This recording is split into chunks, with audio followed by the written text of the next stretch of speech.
2 episodes left. The entire Fraser family is on the edge of collapse. A man who has stood by Jamie and Claire through wars, betrayals, and heartbreak has been taken. And the only people who can save him are a father and a son who are still learning how to trust each other. Everything that has been built across 8 seasons of love, loss, and survival is now sitting on a knife's edge.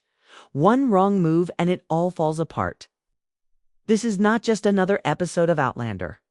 This is the moment the show has been building toward for years. Episode 9 of Season 8 is titled Pharos, and it is the 100th episode in the entire history of this legendary series. 100 episodes of Jamie and Claire fighting their way through time, war, and impossible odds. And now, with just 2 episodes remaining before the series closes forever, the story is demanding its highest price yet. Before this season ends, someone is going to make a sacrifice that changes everything. The question is who, and the question is what it will cost them. Asterisk to understand why episode 9 hits as hard as it does. You have to understand the weight that season 8 has been carrying from the very beginning. Jamie and Claire came back to Fraser's Ridge thinking they were finally home. After everything, after the blood and the battles and the years spent apart, they believed the worst was behind them. They were wrong. The Ridge gave them no peace. The American Revolution was not some distant conflict happening to other people in other places. It was tearing through their land, their community, and their family. The people they loved were being pulled in different directions by the war, and Jamie found himself caught between the man he is and the fate that a book from the future says is waiting for him. That book is the heart of everything dark in this season. Brianna came back from the future carrying it. It was written by Frank Randall, Claire's first husband, the historian who spent his life piecing together the past. And what he found inside the historical record is something no one wanted to read. Jamie Fraser is going to die at the Battle of Kings Mountain. It is written down. It is recorded history. And now the people who love him most are reading his death before it even happens. Think about what that does to a person. Claire is a doctor. She has spent her entire life fighting to keep people alive. She has faced plagues, battlefield wounds, and impossible surgeries with steady hands and a clear mind. But there is no surgery for destiny.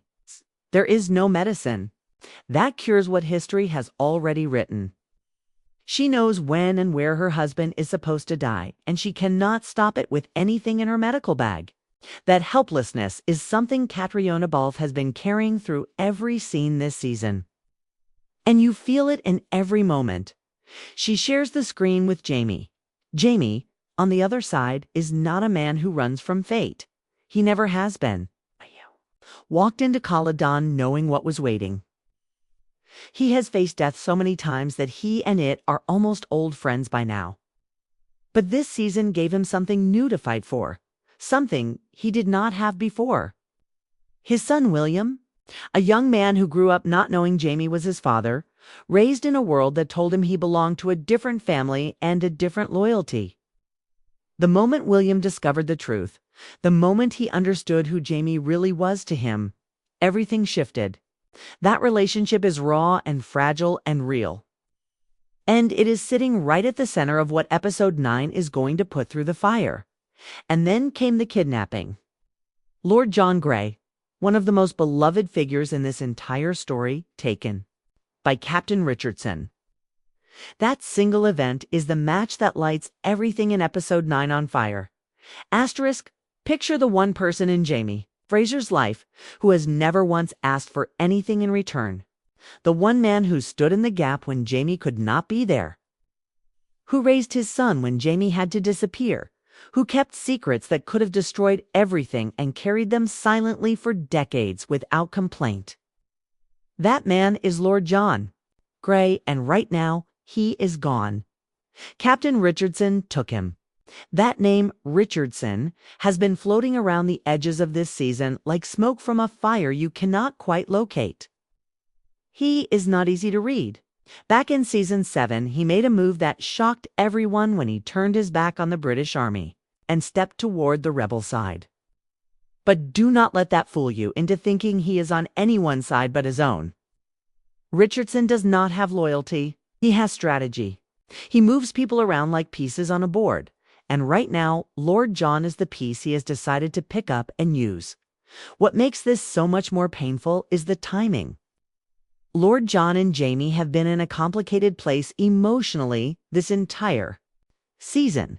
There is unfinished business between them that goes back to season 7. To a moment involving Claire that cracked something in their friendship. Jamie has not fully forgiven him for it. That wound has been sitting there quietly, unaddressed, while everything else demanded attention. And now the man Jamie has not yet forgiven is the man Jamie has to ride out and save.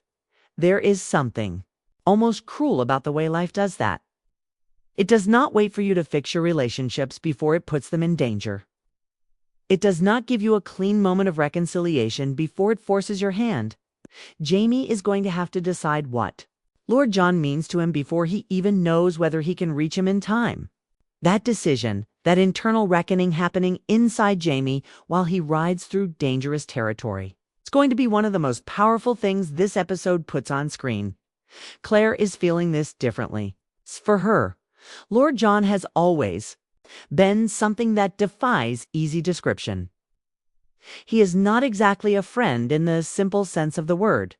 Their history is too complicated, too layered with things said and unsaid. But he has mattered. He has mattered deeply and consistently in ways that only become fully visible when you imagine the story without him. The preview footage of Claire in this episode shows a woman being pushed past the place where she keeps herself composed. She is not holding it together. She is at the edge of something, and the disappearance of Lord John is part of what has pushed her there. The family at the Ridge is feeling the tremors of this crisis from the inside out. Young Ian, who has grown from a reckless boy into one of the steadiest presences in the entire story, is holding things together on the ground while Jamie is gone.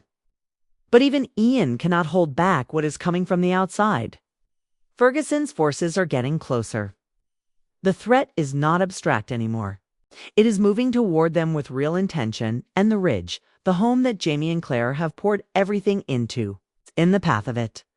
This is what Episode 9 drops its characters into from the very first moment. Not a slow build, not a gentle setup, straight into the fire. Lord John is missing. Richardson is the reason.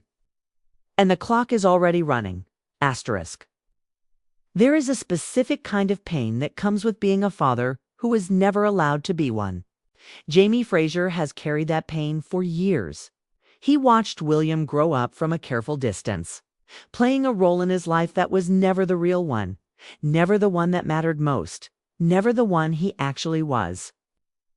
He was close enough to see his son become a man and far enough away that he could never claim him. That kind of quiet suffering does not make noise. It just sits inside a person and grows heavier with every passing year.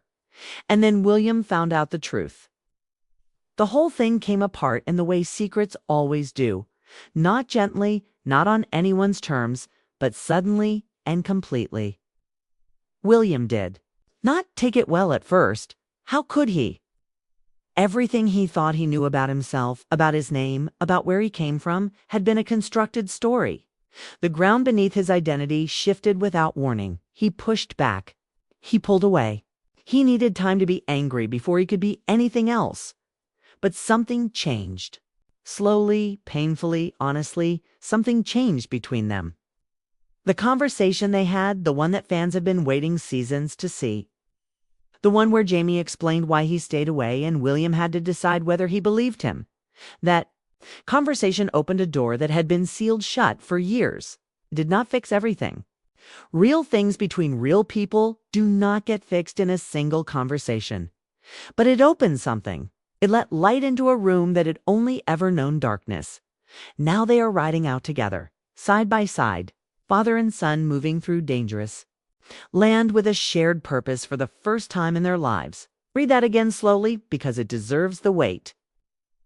Jamie Fraser and William Ransom riding together, fighting for the same thing, finally on the same side of the same war in every sense of those words.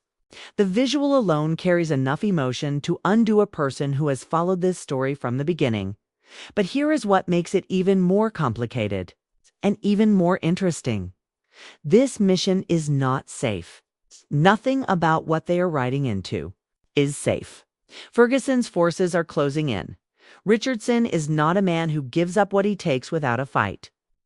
And the territory between the ridge and wherever Lord Dalad John is being held is full of the exact kind of danger that ends stories permanently. Jaime knows this. He is not a man who rides into situations without understanding what they could cost him. The preview is doing something very deliberate in the way it frames Jaime during these moments. There is a weight on him that goes beyond the mission itself. The suggestion coming through every frame of preview footage is that Jaime may be facing a choice somewhere in this episode, a choice about what he is willing to give up to bring Lord John home and keep William safe. A sacrifice, not a metaphorical one. A real one with real consequences that will follow this story all the way into the finale.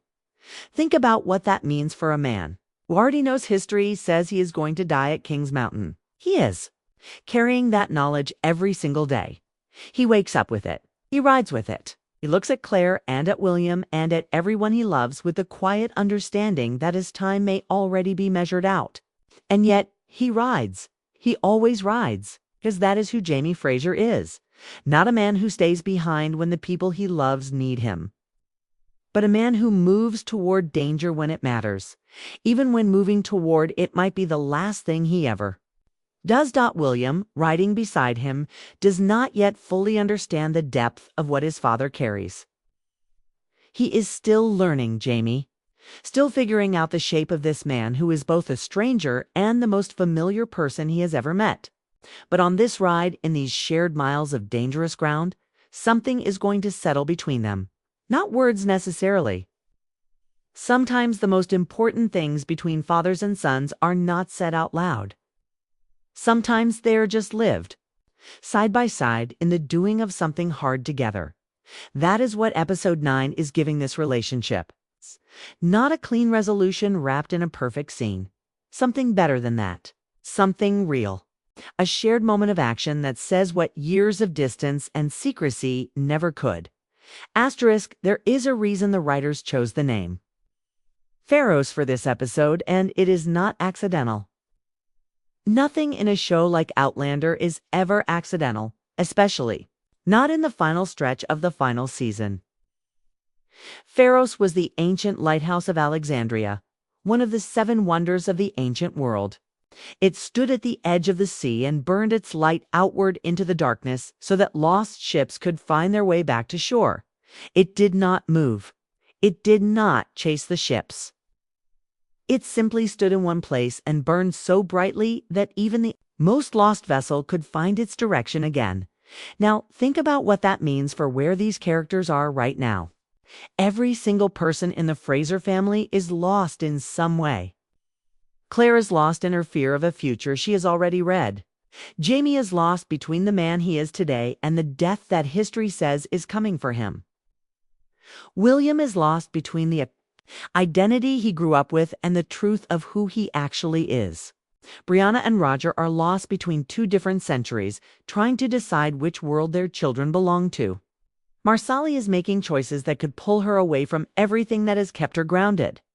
Even young Ian, steady as he has become, is holding together a ridge that is surrounded on all sides by a war that does not care about the people caught inside it.